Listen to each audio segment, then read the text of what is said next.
होती है तो हम देखते हैं कि कुछ लोग उसी जादुई जंगल में जहाँ मेलेफिसेंट रहती थी वहाँ पर आकर कुछ जादुई क्रीचर्स को चुरा रहे होते हैं और इसी दौरान मेलेफिसेंट भी आ जाती है। मेलेफिसेंट उन तीनों में से 2 आदमियों को तो पकड़ लेती है, लेकिन तीसरा वहाँ से वो क्रीचर चुराकर दूर जंगलों में भाग जाता है जहाँ पर ग्लोइंग फ्लावर्स निकले हुए थे। वो आदमी वहाँ से किंगडम की तरफ भाग जाता है। वो एक दरवाजा खोलता है तो उसमें से एक होल में से हमें किसी आदमी का हाथ दिखाई देता है। वो आदमी जिसने वो क्रिएचर चुराया उस आदमी को वो क्रिएचर दे देता है। उसके कपड़ों पर वही ग्लोइंग फ्लावर भी लगा होता है जिसे वो आदमी ले लेता है और इन दोनों चीजों के बदले में उसे पैसे देता है। फिर हमें ये भी दिखाया जाता है कि उस किंगडम के लोग अभी तक मेलेफिसेंट को दिल से अच्छा नहीं मानते थे। वो समझते थे कि इसने हमारी प्रिंसेस को चुराया और ये हमेशा से प्रिंसेस अरोरा को मारना चाहती थी। अब सीन चेंज होता है और हम प्रिंसेस अरोरा को जंगल में काफी खुश देखते हैं। वो वहाँ की रानी जो बन चुकी थी और डिफरेंट क्रिएचर्स के साथ डांस कर रही थी। सब लोग उसके पास अपने अपने मसले लेकर आते थे। उसे बताया जाता है कि यहाँ से क्रिएचर गायब हो गई है, वही क्रिएचर जो कि वो आदमी चुरा कर भागा था।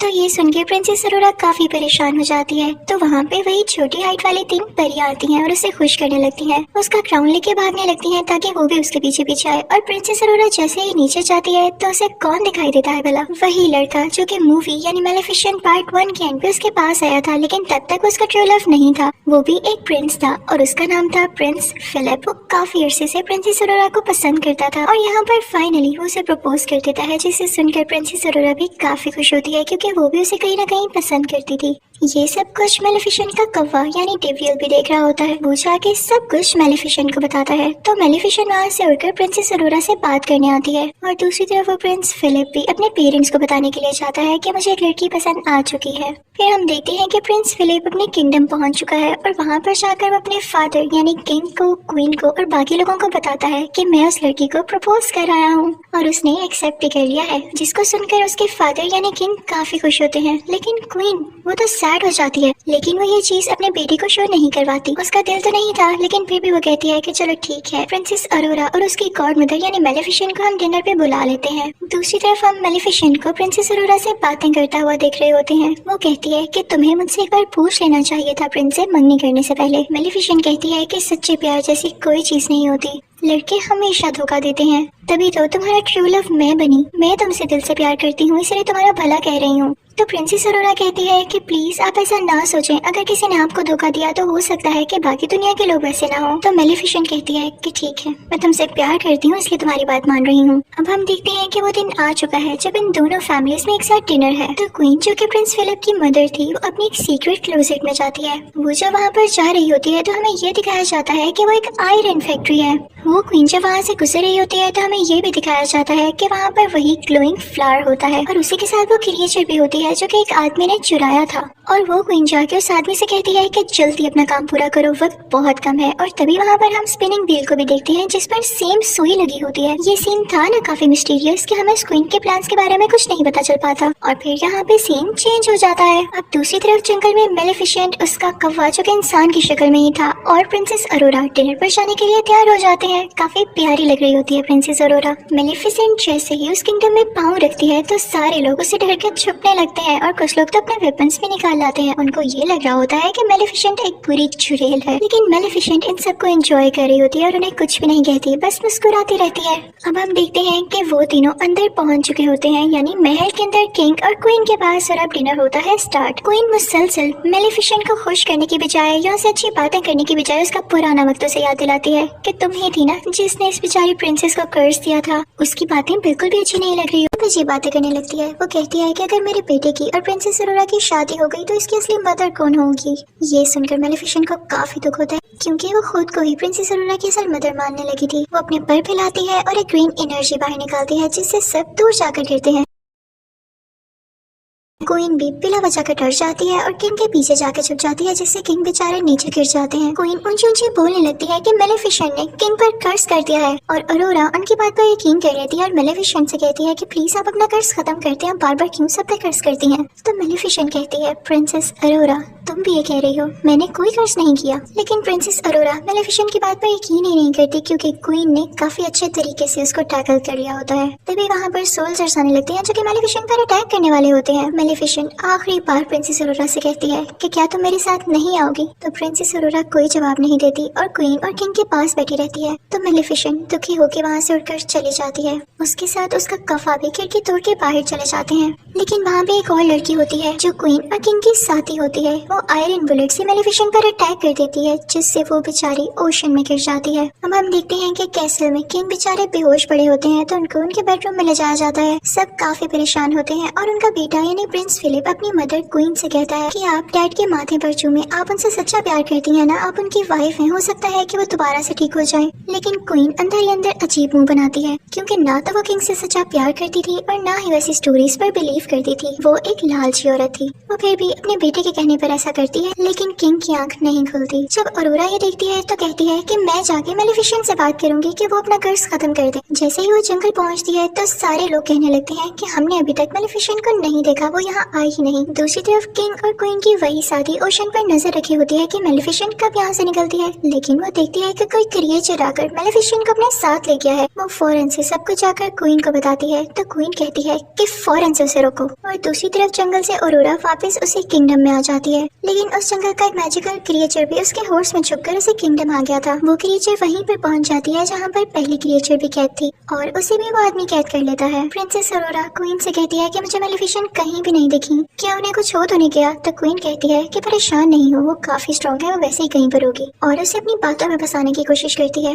दूसरी तरफ क्वीन की वही साथी ओशन पर अभी भी नजर रखी होती है कि जैसे ही उसे मेलेफिसेंट नजर आए वो उसको मरवा दे। और फिर उसके बाद ऐलान किया जाता है कि अगले 3 दिन के अंदर अंदर प्रिंस फिलिप और प्रिंसेस अरोरा की शादी है, और हम चाहते हैं कि हम सब लड़ाइयाँ छोड़ दें, हम सुलह करना चाहते हैं, और जंगल में जितने भी क्रिएचर्स हैं वो सब के सब इस शादी में इनवाइटेड हैं। दरअसल ये उनका प्लान था, क्योंकि वो ये चाहते थे कि मेलेफिसेंट को मार के जंगल के सब क्रिएचर्स को कैद कर लिया जाए, ताकि वहाँ को सिक्योर करने के लिए कोई भी ना हो, और फिर उस जंगल पर कब्जा कर लिया जाए। दूसरी तरफ हम देखते हैं कि मेलेफिसेंट की आंख खुल जाती है, वो काफी जख्मी होती है, और उसे कुछ क्रिएचर्स की आवाज आ रही होती है जो कि कह रहे होते हैं कि हम इंसानों पर अटैक करेंगे। उनके भी बड़े बड़े पर होते हैं और सर पर सींग होते हैं। वो जंगल में अपनी पनाह लेने आए थे, क्योंकि उन्हें ये लग रहा था कि जंगल उनके लिए सेफ पॉइंट हो सकता है इंसानों पर अटैक करने से पहले। मेलेफिसेंट भी वहाँ पर पहुँच चुकी होती है, और उनमें से एक क्रिएचर मेलेफिसेंट की तरफ आता है और उससे कहता है कि हम में भी अपनी पावर ट्रांसफर करो, इंसानों को कैसे हराया जा सकता है हमें भी बताओ। लेकिन मेलेफिसेंट उसे दूर फेंकती है। उन क्रिएचर्स के हेड का नाम बोरा होता है। वो जब देखता है कि मेलेफिसेंट में इतनी पावर है कि किसी को भी इतनी दूर उड़ा के फेंक सकती है, तो काफी खुश होता है कि अब हमें इसको टैकल करने में काफी आसानी होगी। अब बोरा का साथी मेलेफिसेंट को अपने साथ लेके केव में आ जाता है और उसे बताता है कि यहाँ पे बुरी और अच्छी फेरीज एक साथ रहा करती थी, क्योंकि इंसानों ने हंट करने लगे थे, इस वजह से उन्हें एक साथ रहना पड़ा। फिर वो एक स्ट्रक्चर के पास आता है जो कि वहाँ पे स्टिल था, कोई मूवमेंट नहीं कर रहा था। तो बोरा का साथी उसे बताता है कि मेलेफिसेंट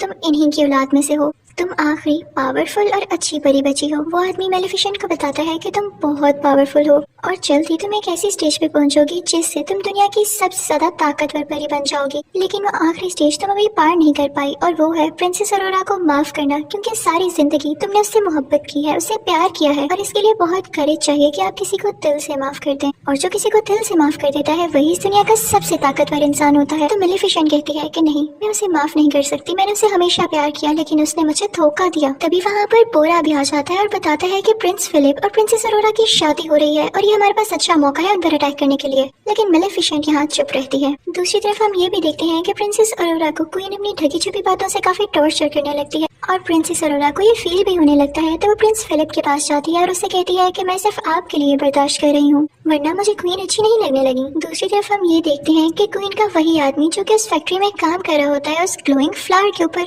वो उससे कुछ डस्ट तैयार कर लेता है जिसे बताता है कि इससे परियां मर सकती हैं, और ये मैंने मेलेफिसेंट को मारने के लिए तैयार किया है। उसे देख के क्वीन काफी खुश होती है। उसके पास एक छोटी सी फेरी भी होती है, और जैसे ही वो पाउडर उस पर डालता है तो वो फेरी मर जाती है। क्वीन बहुत खुश हो जाती है, लेकिन वो आदमी उसे कहता है कि ये पाउडर तभी और ज्यादा बन सकता है जब आप मुझे वो ग्लोइंग फ्लावर्स और ज्यादा ला के दें। तो क्वीन अपने लोग, और जैसे ही उसके आदमी उधर पहुंचते हैं वो फ्लावर्स लेने के लिए, तो मेलेफिसेंट को खबर हो जाती है और वो भी वहाँ पे पहुंच जाती है। लेकिन तब तक बहुत देर हो चुकी थी, उसके सोल्जर सारे फ्लावर्स उतार चुके थे और मेलेफिसेंट यहाँ पे कुछ भी नहीं कर पाती। बस वो बहुत उदास थी, क्योंकि उसके साथ हमेशा बुरा ही हुआ था। वो सोल्जर्स मेलेफिसेंट पर आयरन बुलेट से अटैक करने लगते हैं, लेकिन तभी उसके सामने बोरा का साथी आकर उसे बचा लेता है। मेलिफिसेंट भी एक शील्ड बना लेती है जिससे वो लोग प्रोटेक्टेड हो जाते हैं और बोरा बाकी सोल्जर्स पर अटैक करने लगता है। लेकिन जैसे ही मेलिफिसेंट बोरा के साथी को केव तक लाती है तो तब तक वो बेचारा मर चुका होता है। अगली सुबह हम देखते हैं कि प्रिंस फिलिप और प्रिंसेस अरोरा की शादी के इवेंट शुरू हो चुके होते हैं और जंगल की सारी क्रिएचर्स उस किंगडम की तरफ जा रही होती हैं।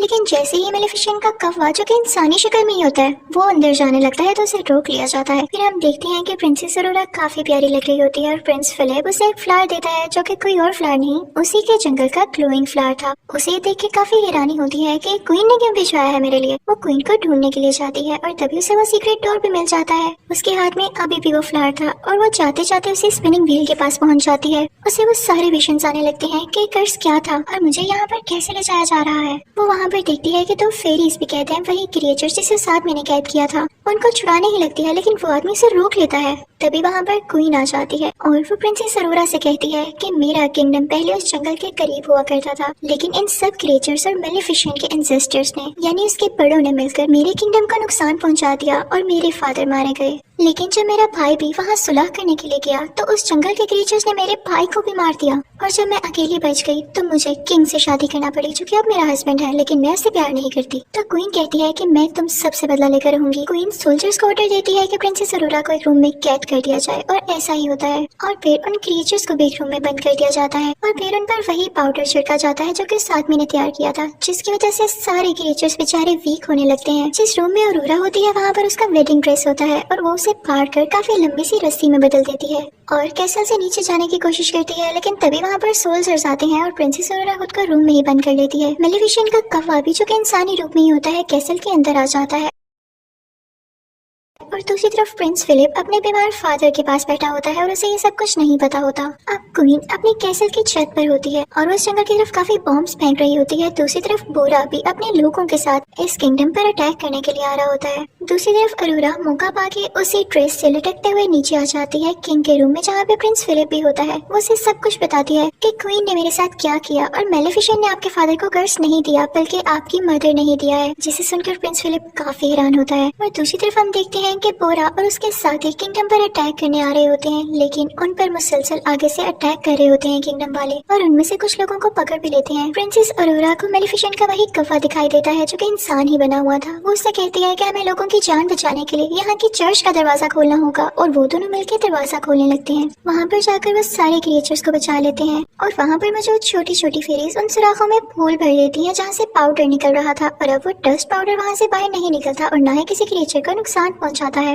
और जब क्वीन की वो साथी लड़की जो कि पाउडर गिरा रही होती है उनको ठीक करने जाती है तो वहीं से खुद ही नीचे गिर जाती है। प्रिंस फिलिप अपनी मदर यानी क्वीन को समझाने जाता है लेकिन क्वीन सोल्जर से कहती है कि इसको पकड़ लो, लेकिन प्रिंस फिलिप उसी से पहले कैसल से नीचे जंप लगा देता है। वहाँ पर प्रिंसेस अरोरा और मेलिफिसेंट के कौवे को भी पकड़ लिया जाता है, लेकिन तभी वहाँ पर आती है मेलिफिसेंट और अपने कौवे को एक बड़े से बियर में तब्दील कर देती है और वो बियर चर्च का दरवाजा खोल के सब क्रिएचर्स को आजाद कर देता है। मेलिफिसेंट बाकी लोगों पर अटैक करने लगती है और अपने लोगों को बचाने लगती है। तभी वहाँ पर बोरा भी आ जाता है और क्वीन के सोल्जर से लड़ने लगता है, लेकिन फिलिप उसे आके रोकता है और कहता है कि ये हमारे जनरल है, इसे कुछ मत कहना। तो बोरा वहाँ से चला जाता है। जब जनरल ये देखता है कि इसने मुझे नहीं मारा तो उसे पता चल जाता है कि असली जालिम कौन है, यानी क्वीन असली जालिम है। दूसरी तरफ मेलिफिसेंट रूफ टॉप पर आती है उसी क्वीन के पास, लेकिन प्रिंसेस अरोरा भी पास आती है मेलिफिसेंट के और उससे कहती है कि प्लीज क्वीन को मत मारे वरना सब लोग वाकई समझेंगे कि आप जालिम थी। लेकिन मेलिफिसेंट कहती है कि नहीं अरोरा, पीछे हट जाओ, मुझे तुम्हारी कोई बात नहीं सुननी। तो अरोरा रोते हुए कहती है कि मदर ऐसा ना करें।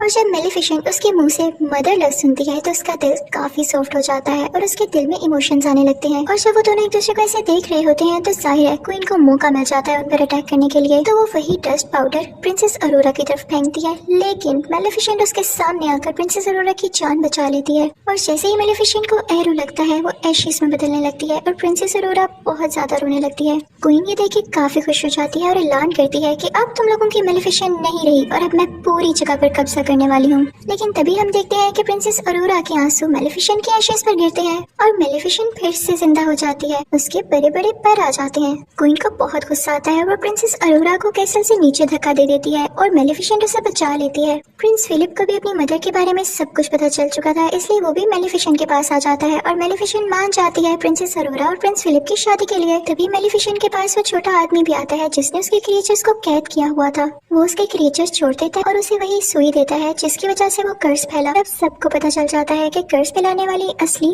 क्वीन ही थी। अब किंग भी जाग चुका था और क्वीन को बोरा के लोग पकड़ लेते हैं और उसे फेंकते हैं। मेलिफिसेंट उसे कोर्ट में बदल देती है और वहाँ की सारी जगह को फूलों से सजा देती है और फिर वो बोरा से कहती है कि तुम लोग अच्छे क्रिएचर्स हो, तुम हमारे साथ रह सकते हो। और फिर उसके बाद वो अरोरा को वेडिंग ड्रेस पहनाती है और वो ऐलान करती है कि हम सारे मिलकर रहेंगे एक यूनियन में। और उसके बाद प्रिंस फिलिप की और प्रिंसेस अरोरा की शादी हो जाती है। किंग भी काफी खुश होता है और सारे क्रिएचर्स, सारे लोग उनके लिए क्लैपिंग कर रहे होते हैं और यहाँ पर दोनों किंगडम्स मिल जाते हैं और हंसी खुशी और सब कुछ पीसफुल हो जाता है। यहीं पर यह मूवी यानी मेलिफिसेंट पार्ट 2 भी खत्म हो जाता है।